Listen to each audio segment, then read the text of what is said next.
It is normal that if you don't write something down, you can very likely forget it. If you had a cardboard tube and you started wadding up paper and putting it in one end, what eventually happens? It falls out the other end.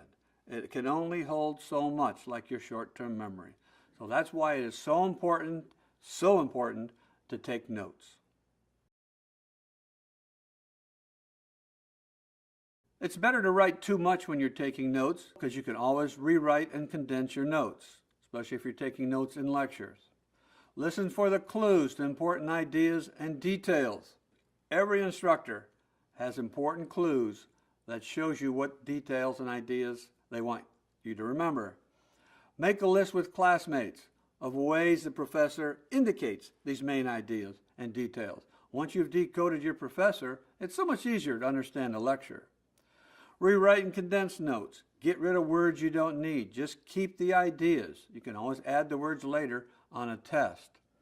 It's frustrating to take a test and discover that you missed information because your notes were incomplete and inaccurate after you've done all that studying. So compare your notes with other people.